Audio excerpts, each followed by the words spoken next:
Hey guys, I'm really excited today to talk to you about Pluribus. This is the new show from Vince Gilligan, the creator of Breaking Bad and Better Call Saul, two of the best shows of all time. And it really isn't up for debate at this point. Everyone kind of unanimously agrees in terms of writing and just execution of premise. Better Call Saul and Breaking Bad were both fantastic. And now Vince Gilligan is tackling something that feels completely different with Pluribus. You still get that feel of a Vince Gilligan show. There's these great, beautiful montage sequences, and more importantly, incredible depth of character and exploration of what makes characters tick.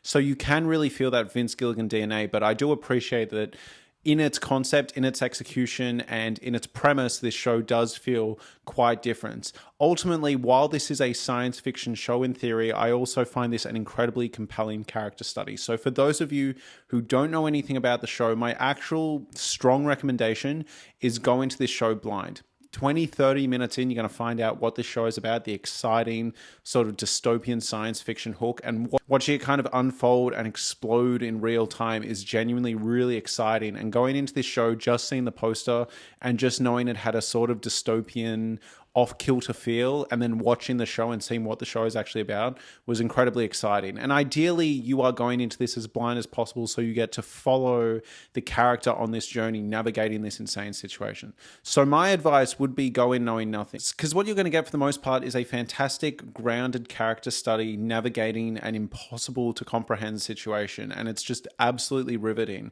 There is this grounded sensibility to the presentation of the show, despite the actual hook and premise of the show itself being quite fanciful and out there. And I think what this makes for is similar to sort of Severance, but I would say even more accessible, but also a bit more restrained and mature. I think there's a really fascinating way Vince tackles this material in the sense that it simultaneously feels otherworldly and huge in its scope and scale, but also deeply personal and intimate. And it's really just a credit to Vince's fantastic writing for both characters, world building, and just premises in general. He's always been really good at this. Same with Breaking Bad and Better Call Saul, where you might not understand these worlds at all or have first-hand experience, but he grounds it and makes it super relatable. So if you're not completely sold on this show yet, because it does have a very strong, solid recommendation from me, I'm now going to, without getting into full spoilers, give you a breakdown of what you're in for in this show. So the central plot here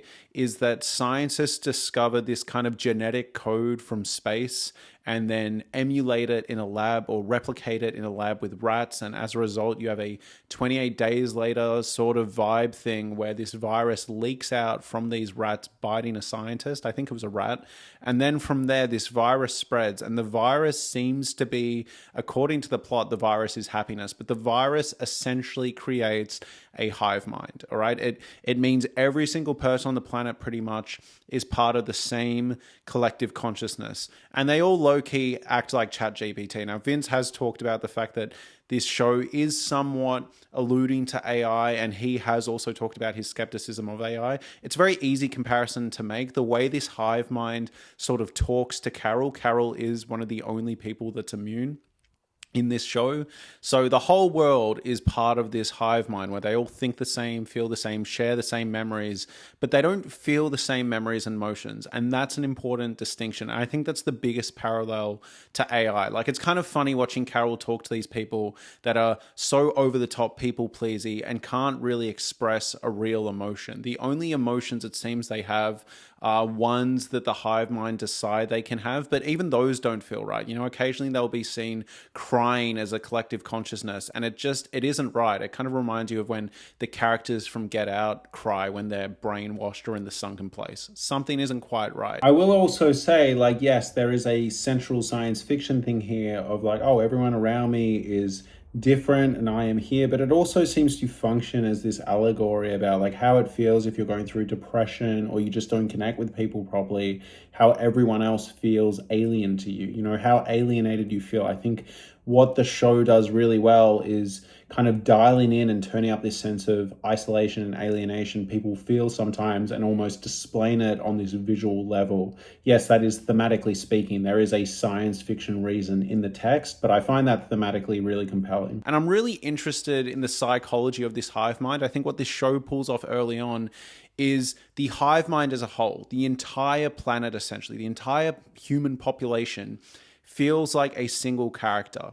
So you are getting a co-character study of Rhea Seehorn's character Carol, who we will get to, and a character study of everyone in the entire world, but really they're just one person. And I think what the script does really well is take this seemingly very hard to kind of visualize, very hard to conceptualize concept, and really grounds it and makes it very quick, efficient, and super easy to understand. I think by the end of episode 1 and very early in episode 2, you get how this hive mind works, you get how they talk to each other, you see that like a kid might have a piece of information, but then an adult has that same piece of information, they all access one another's memories, but none of it is really felt on a raw emotional level. And there's a great, fantastic conversation in episode 4 where Carol tries to get to the bottom of what they remember, what they know, whether they can lie, what their intentions are, where you really see how this psychology or lack thereof psychology works. So you're essentially getting a co-character study, our lead character Carol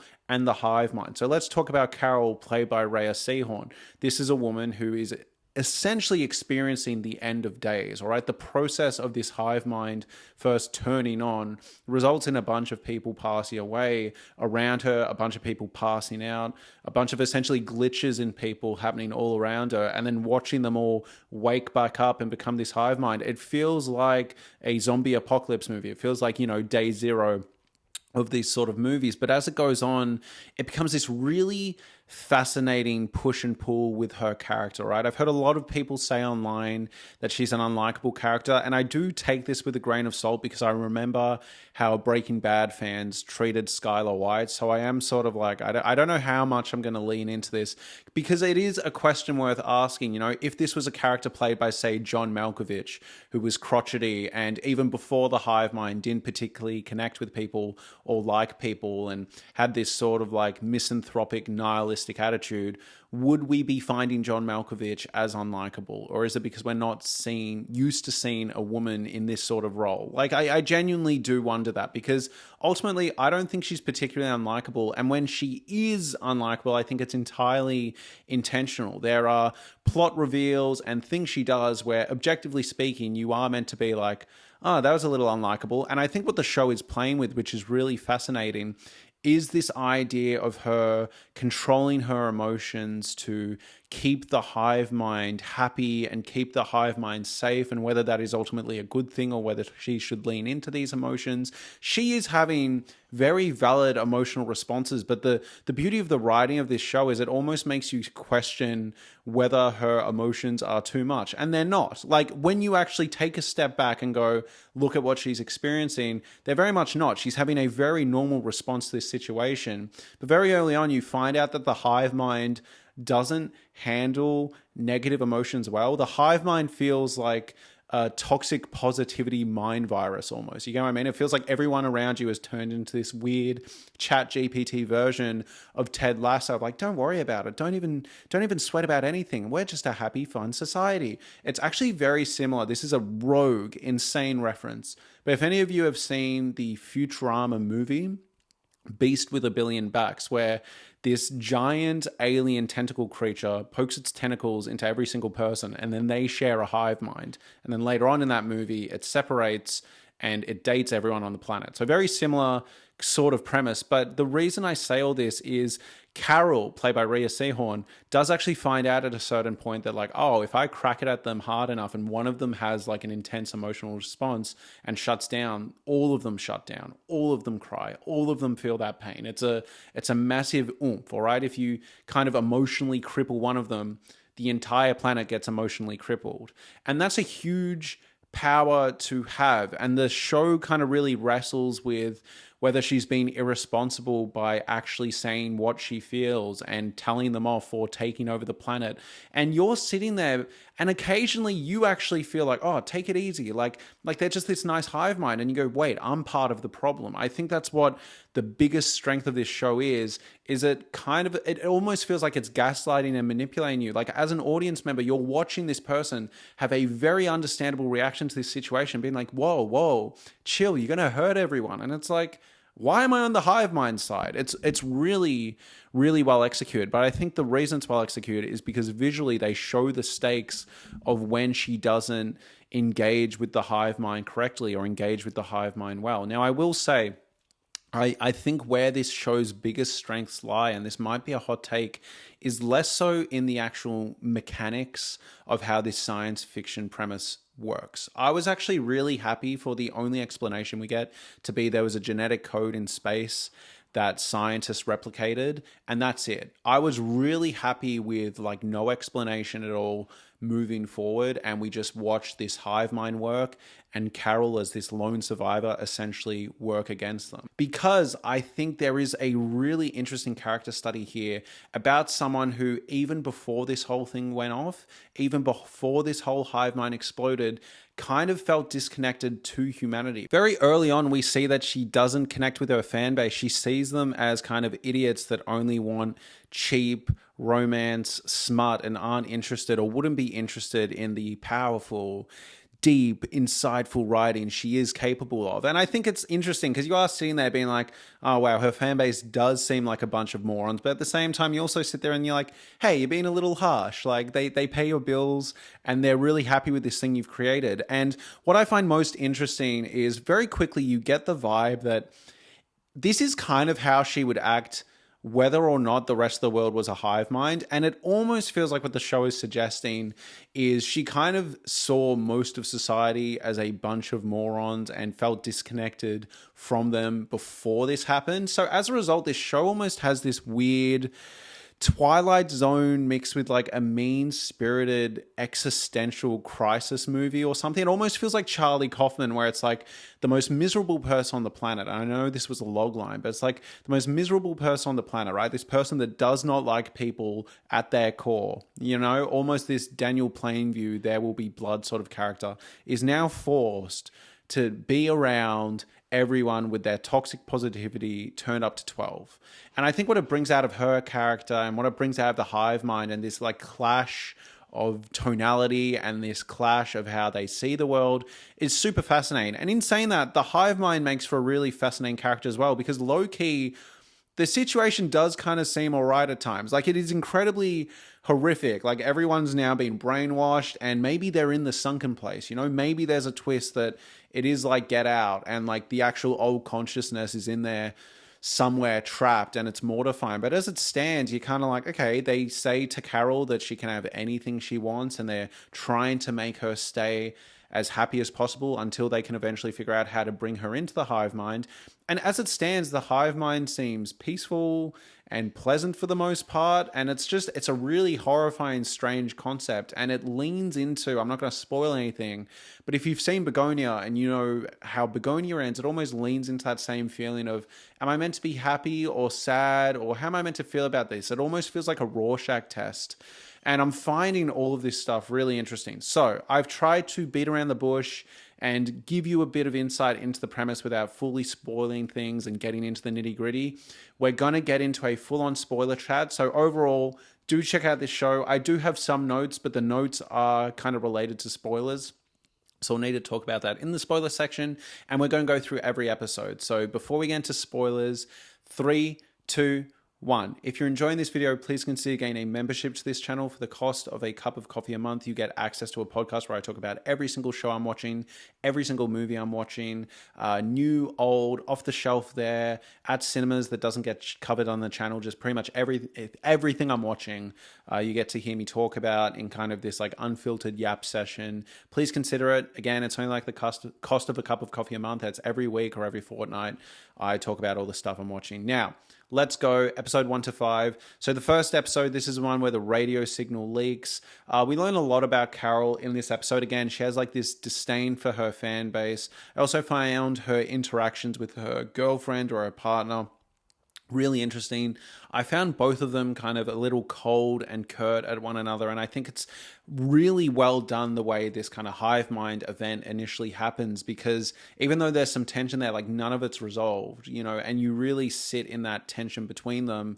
And then the partner's just gone. Helen's just gone. She smacks her head. I've seen some people saying that like maybe the hive mind rejected her and that's why she died, or like there was like some glitch in. I'm like, no, she just whacked her head really hard. You know, like I think sometimes people get caught up in these science fiction machinations and like the technical specifications of this stuff. And I think sometimes you just need to go, that's the hook, That's the premise. I'm going to enjoy what's coming out of this. It almost reminds me of The Lobster. If you guys ever saw that, the basic premise of The Lobster was this idea that you have like 7 days, I think, or 14 days to find a partner, a romantic partner. And if you don't, you get turned into an animal. And I remember there was a bunch of Reddit threads of people being like, how does this work? And I'm like, it's not really about that. Now, I will say this show does lean into how this works, and I'm kind of up in the air as to how interested I am in that stuff. I was going to say it in the early section, but I didn't want to give anything away. But Vince Gilligan has talked about the idea that this could go for 6 seasons. And with the show we currently have, dare I say, for what I'm getting out of it, I don't know if I need 6 seasons. I could probably do with like 2 or 3 max. Like, I think we're getting a really interesting character study of Carol and of the hive mind, but I kind of have this deep fear with these high concept science fiction shows of like it becoming like Lost, or even with Severance. Like, I really love Severance, but as Severance has gone on, it started getting a bit away from itself at times and a bit convoluted from what was a really simple premise that felt like really effective social commentary. And the reason I say this is right now I'm really enjoying this deep, intimate character study. We know Carol to her bones, and I'm finding that really fun. And I just hope it doesn't get too overly complicated or convoluted. There's a horrifying simplicity to the hive mind that I'm actually really enjoying.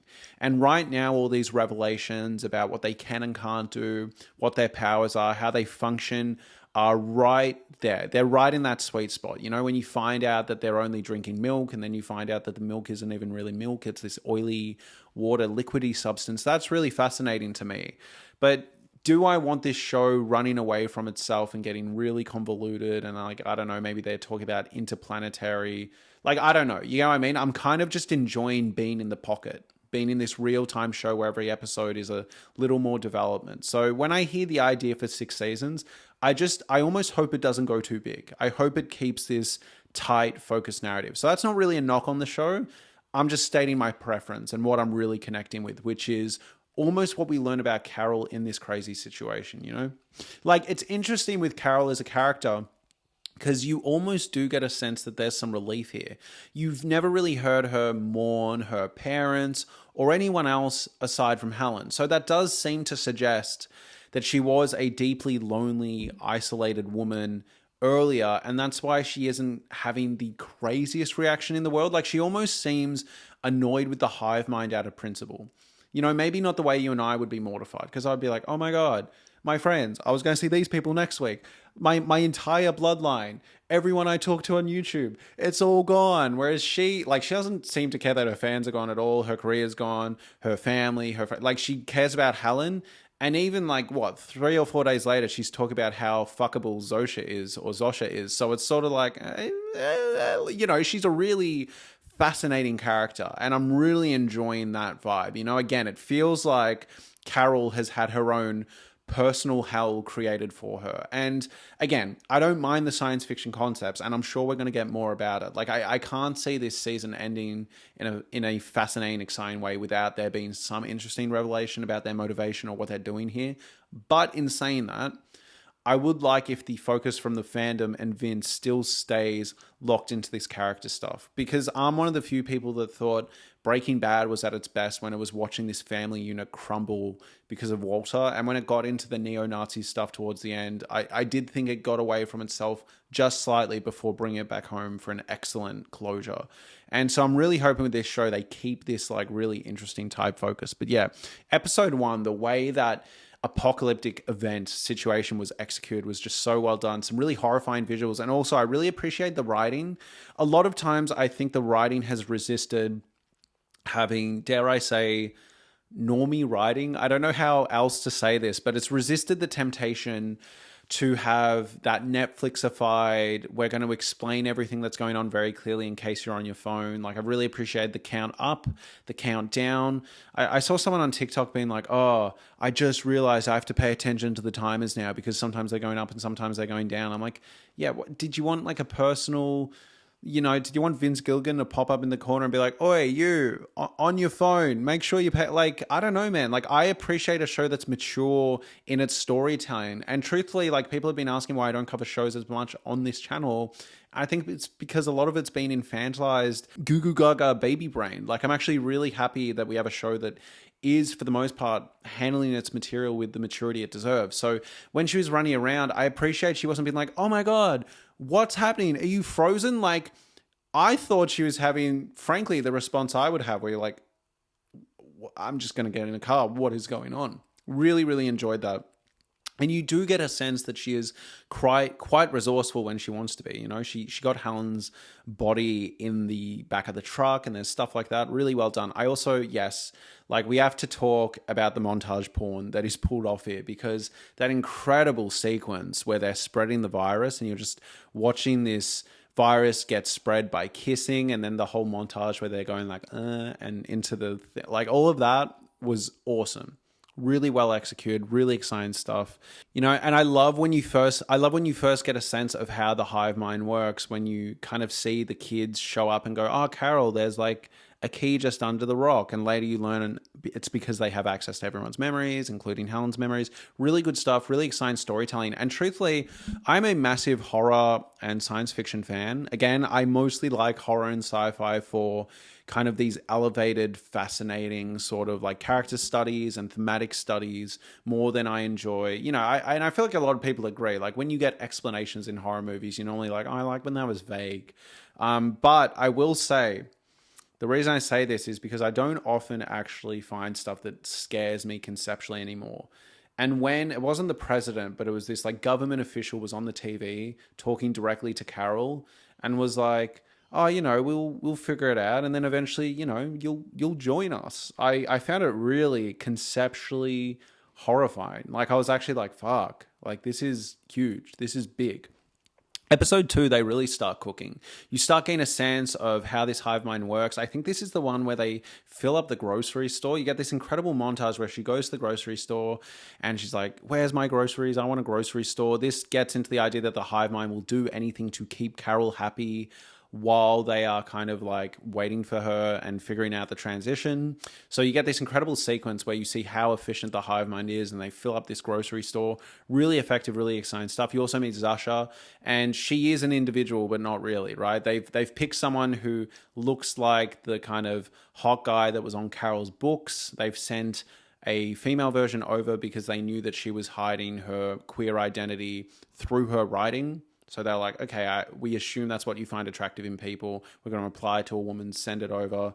And she kind of susses onto that. It reminds me of, if you've ever seen Ex Machina, there's that reveal that the robot was designed based on a character's pornography preferences. It's pretty good stuff, you know, and I was getting that vibe here, which is good. It's a compliment. There's also that great moment where all of the hive mind, they're like walking past her, like 6 or 7 people, and they all do and finish a sentence together, if that makes any sense. So it's like, hello, Carol. It's cool. It's cool stuff. Really well executed. And I appreciate Vince's commitment to pulling all this stuff off practically. You also meet these extra survivors, and this is where the episode gets really interesting in terms of what it says about Carol. You meet all these other survivors, and they're kind of vibing, and you know what? I can't really blame them. That's where this show gets really fascinating. There is objectively this horrible situation going on. But if I was Carol, I would just be like, okay, like, I would probably freak out for a couple of days, and then I'd be like, all right, I want a fast car. I want food whenever I want. Get me movies on a TV. Like, I would probably be just like, okay, like, they're eventually going to take me over. I'm just going to have an amazing time while I wait. Whereas Carol is kind of like, no, we need to do stuff. And she's meeting these new people, and these new people are like, chill. And some of them are naive. Like, some of them, the only guy I kind of fucked with was the guy that was like, I've got a jumbo jet, I've got a bunch of hot babes, and if this takes over, this takes over, but like, I'm going to enjoy myself. That mindset, I didn't mind. I will say, I get why Carol was horrified and pushing back at the woman who believes that is actually her son.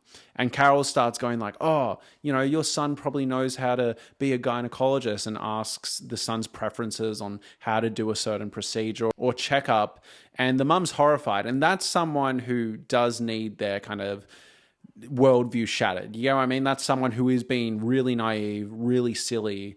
But I kind of appreciate seeing the way all these different people have handled it. And similarly, it is established at this point that Carol loses her shit and people die. Carol can really upset people and lead to people's deaths and cause these mass seizures. So when she starts having very valid freakouts, very valid crash outs, I'm sitting there going like, oh no, don't do that. Don't be unpleasant. Have a good time. And I was like, this is so interesting that I'm having this response, because I low-key know I'm wrong on a humanity level. Like I am. But this show has done such an interesting job showing all the different sides to this situation, where I'm kind of like, oh, just like I'm almost asking this woman who is on the right side of things to people please. And I don't know the hive mind's intentions. Maybe they are completely fucked up, but I'm not going to lie. I was seeing the appeal of sitting back, getting a jumbo jet, and just waiting it out, kind of Shaun of the Dead style. And again, credit to Vince Gilligan's writing. Now, episode 3, Grenade, this is essentially a giant shit test episode. Carol starts pushing the limits of what can I ask for? What will you give me? That's the big kind of driving force for this episode. She realizes she can get a grenade. They'll give her a grenade. She blows up the grenade. It hurts Zasha. She then kind of interviews this other guy, which again is all the same hive mind. But it's interesting, Carol does talk to them differently. It does seem to work on her. Even if she thinks she's smarter and above all this, she does actually talk to them differently, with different levels of care, different levels of infatuation. Really well done. But she eventually talks to this guy, this representative for the hive mind, and asks what they'll do. And they're like, yeah, we can get you a tank. If you really want an atomic bomb, we can give you an atomic bomb. It really just pushes this stuff as far as possible. Episode 4, I will say, was probably my least favorite episode. It feels like we're going over somewhat similar territory to an extent. And again, I think this show is best watched week to week. This is a hot take, but I actually think if you binge watch this show, I'm not sure how well it would land. I think bracing for this show once a week, locking in, giving it your full attention for 45 minutes to an hour is the way to do it. I enjoyed this show enough, but frankly, there were just some moments of writing in this episode where I was like, oh, I thought Vince was above this. There was this moment that reminded me of, if any of you have seen A Quiet Place, right? Obviously, the family in A Quiet Place, particularly the dad, knows that these monsters respond to sound and came from space. But just for the audience, there's this moment where there's a whiteboard and he writes, responds to sound. And you're like, what? And in this episode, Carol is making observations that are very obvious to her at this point, very obvious to the audience, but she writes it on this whiteboard, and it just felt a little like, hey audience, here are the rules. They cannot lie. They are trying to keep me happy. I just found it a little like, yeah, no, we got that. And she's got that too. Like, again, maybe there's a way you could have had the character have a conversation with someone or whatever, but like, as it stands, it was just this little moment that leaked through of like, oh, we can do better than this. But aside from that, there's this interesting section where she drugs herself. It's actually interesting. At first, I thought she was just trying to have like a conversation with herself, trying to get an actual human interaction that she enjoyed, that was actually real and authentic. So she was drugging herself and then forgetting everything and then watching that back and being like, oh, that's what a human talks like. No, she was just testing the drug effects so she could then do these drugs on Zasha. And this is because she realizes that if you use drugs, you can kind of talk to these hive mind people individually for a moment. They won't all be instantly responsive, if that makes any sense. So you can kind of like split the consciousness briefly is kind of the best explanation I can give. They'll be in this drugged out state. They can't be controlled by the hive mind. And, maybe you can get some answers out of them, right? They're not going to avoid your questions. I thought the most interesting part of this episode was the part where she talked to the guy in the Lycra and was basically being like, oh, like, again, it was kind of talking to GPT. It was like, what do you think of my books? Surely you don't think those books are better than Shakespeare, for example. And the hive mind is like, we believe all art is equal. Your art is as good as Beethoven. And it's like she demands actual, like, a hot take, a human opinion. Give me something that is created from your own personal emotions, not just a language model, right? Not just, this hive mind collecting memories like data points. I want to talk to something human. Give me a hot take. And I thought that conversation was just absolutely riveting. But ultimately, this is where I get concerned about hearing 6 seasons of this show. This was a point where I was like, okay, kind of learning the same thing or not. I'm not finding this particularly insightful on a character, minus this conversation with the Lycra guy. The rest of the episode, occasionally I was just like, all right, we're kind of doing the same motions. Yes, the hive mind's very impressive with how it functions. Yes, like, you know, they don't seem particularly angry and violent, and they're surprisingly peaceful. Like, I would have actually swapped out a bit more character work in this episode around Carol, because I was finding the hive mind stuff just a little like, yeah, okay. And the reason I say this is I actually thought episode 5, and this is a hot take because I've seen a lot of people on Reddit saying that episode 5, the most recent one, was a bit of a slow burn dud. Guys, hot take. Episode 5 might be my favorite. It was this slow character study, again, of Carol, and interestingly, not of the hive mind, but it was almost a relationship study. This episode frames Carol's relationship with the hive mind like almost a romantic relationship, like a breakup. You know, they leave her after the end of last episode where she drugged Zosha, and they're like, we need some time. And they all leave, and you have to watch her fend for herself and realize what she's been taking for granted in quotation marks, and, you know, see her try and survive for herself. And you feel that loneliness, you feel that isolation. It becomes this really interesting breakup movie for a while, and you learn a lot about Carol and the way she sees herself and her self-talk and the way she's in denial while she tries to figure all this stuff out. Great coyotes. I think they were real animals. They looked excellent. There's this sequence with the coyotes. But yeah, you really get to sit with Carol for a while. And again, like I was saying, you get a sense for what makes her tick. And, you know, ultimately, I am getting this feeling that while she doesn't love the hive mind, and I just low-key think she gets the sense that she finds them annoying. You know, she's not having this devastating moment of all my friends are gone, everything I cared about and held dear are gone. And low-key, the way she was acting this episode, I actually feel like she would act like this if Helen wasn't watching anyways, you know. And we see that because there's that flashback in an earlier episode where Carol and Helen go to the iceberg area or whatever it is. They're like in igloos, and Carol is just being, frankly, super like, wow, I don't want to be here. Wow, this sucks. Wow. And I don't know. I feel like all these flashbacks have served this interesting character portrait of someone who might have depression, might be a bit nihilistic or misanthropic, and doesn't particularly like the world or the society she engages with in general. So I almost see her kind of, I don't know, disdain and disgust and dislike of the hive mind. And by the way, she clearly does like them to an extent because she was clearly having withdrawals in this episode. But I think it's interesting because, yeah, you really get a sense that hive mind or not, this is kind of how her inner monologue is and how her worldview is. And if anything, this episode, this isolation is something she might have needed or liked. Like, this episode almost felt like kind of like therapy she needed, you know, like actually sitting with herself and being like, do I like being alone? Do I like pushing people away? Wow, I pushed an entire hive mind that wanted to make me happy away. Is this worth it? And I found all this stuff really fascinating, you know. And the show is touching on identity and free will. Carol is one of those people who still chooses to feel deeply, and it's interesting because these emotions mostly seem negative, but she's fighting for the right to feel those emotions. And I don't know, I find that really interesting. Like, would you rather be sedated and happy and like lose your autonomy, or miserable but yourself? You know, it's kind of a cool idea I fuck with. I will say I'm not particularly feeling on like a guttural emotional level the grief around Helen or Helen's loss, but that might be intentional. You know, like we do hear very early on that she's low-key gooning after Zosha. So there is a chance that she didn't connect with Helen fully the way you would expect, the way she doesn't connect with humanity properly anyway. And that's my big thing here. I love the idea that Carol is a character that already didn't connect with humanity.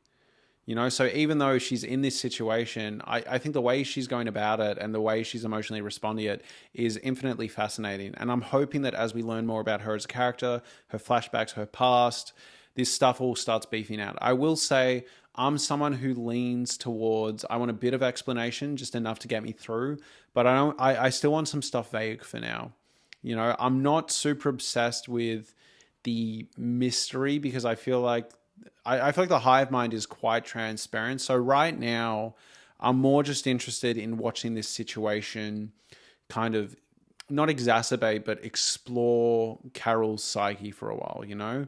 And yeah, I am really also interested in getting to know the hive mind as a character itself.